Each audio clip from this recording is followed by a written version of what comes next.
Petite vidéo aujourd'hui, on va écouter un petit enregistrement que le collectif Némésis a réussi à dégoter, qui est plutôt pas mal. Un petit enregistrement qui dure 5 minutes. Et bien sûr, ça se passe dans LFI, donc je pense qu'elles se sont infiltrées dans la conférence pour pouvoir écouter justement ce qui se dit. Bien sûr, le sujet tournera autour de la sécurité, chose qui est quand même assez important pour moi. Et je me dis, tiens, ça serait intéressant de savoir comment pense, mais déjà Antoine Léaumont et voire même d'autres personnes sur ce sujet. On va voir tout cela ensemble. À tout de suite.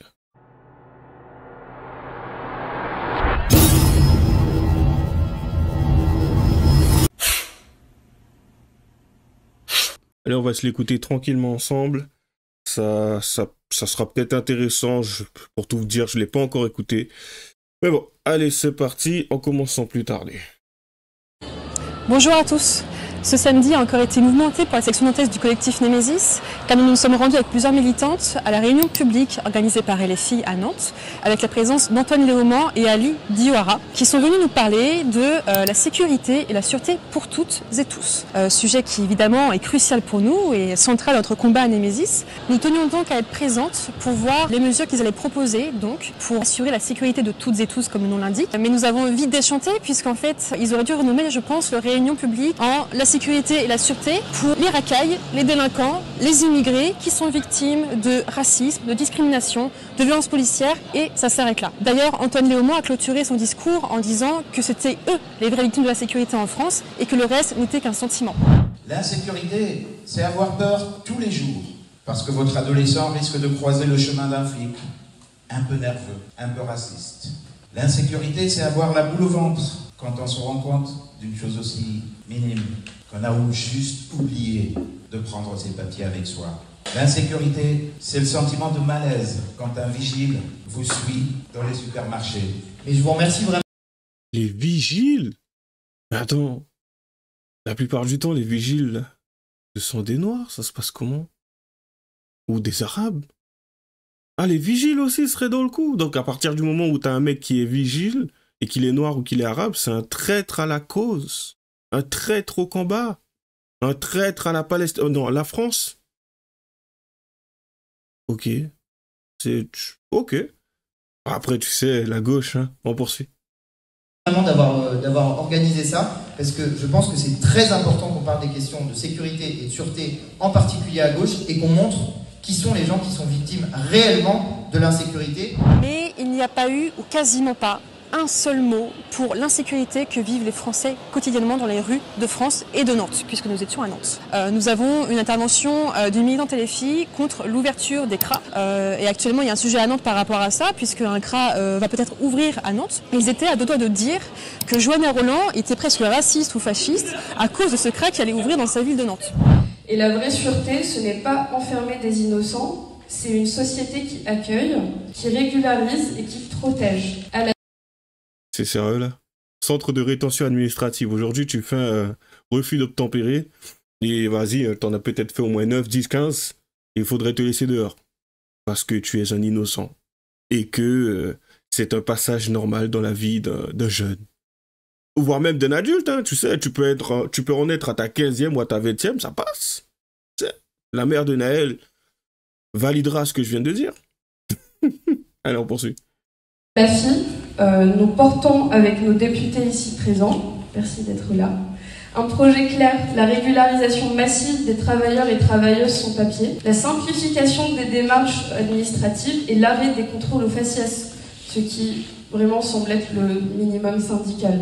Et ceux-ci qui sont réellement des racines d'une politique raciste, mortifère et néocoloniale. Donc, ça veut dire que, en tout cas, admettons, hein, si aujourd'hui ces mecs se retrouvent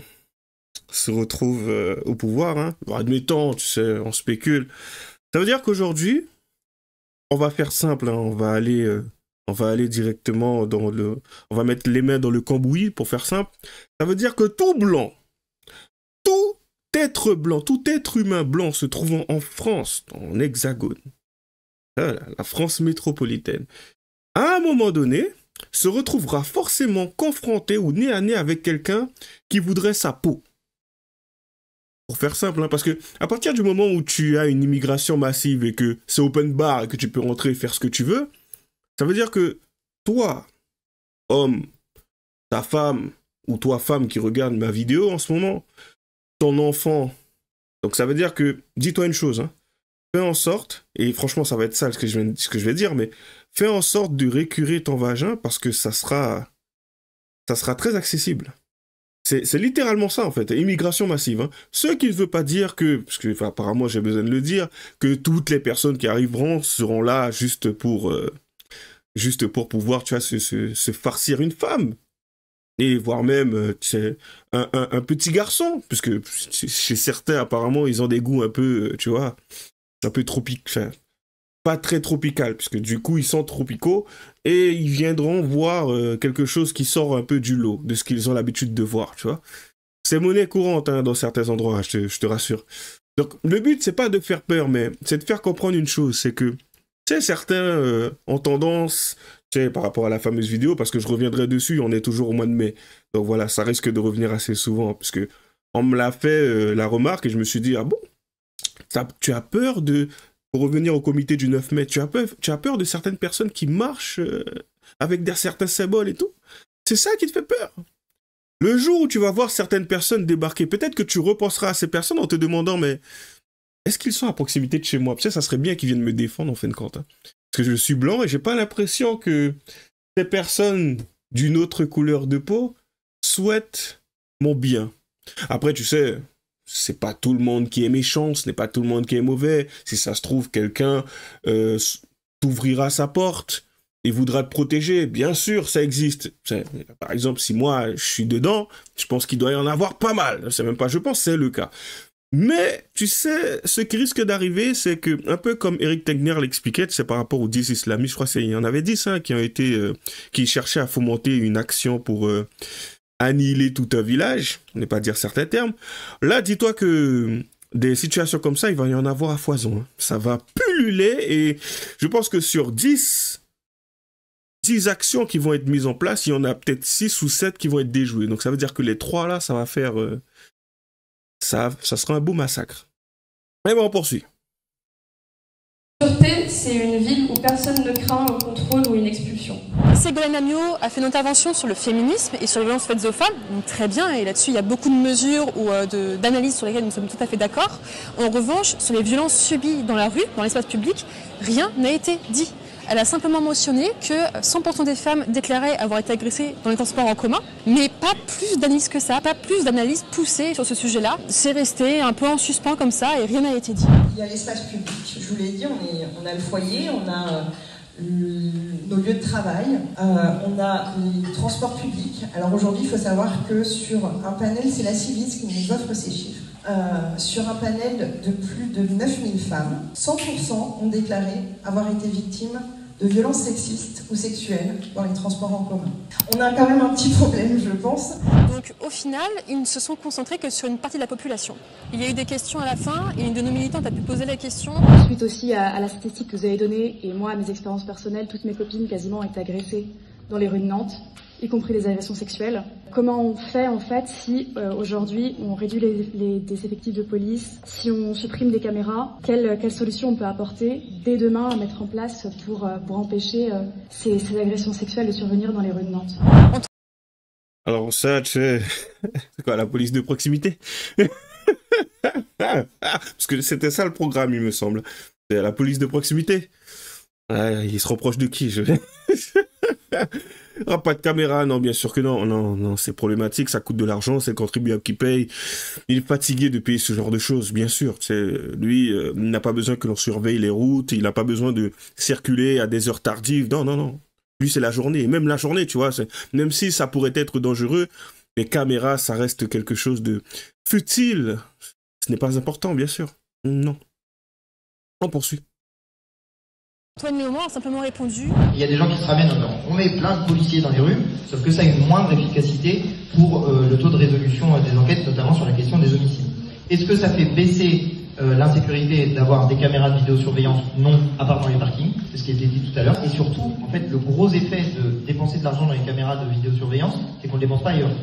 et notamment pas dans soit des moyens humains, soit des moyens de prévention. Et c'est surtout ça, nous, qu'on essaye de faire, c'est éviter que les gens commettent des actes criminels et délictuels. Et puis je laisserai Et Ségolène Agneau a répondu que pour les viols qui arrivaient dans les rues, il fallait tout simplement éduquer les violeurs. Bien évidemment, c'est si simple que ça. Si ça ne passe pas par l'éducation, par quoi ça peut passer? Évidemment, on ne peut pas mettre tout le monde en prison.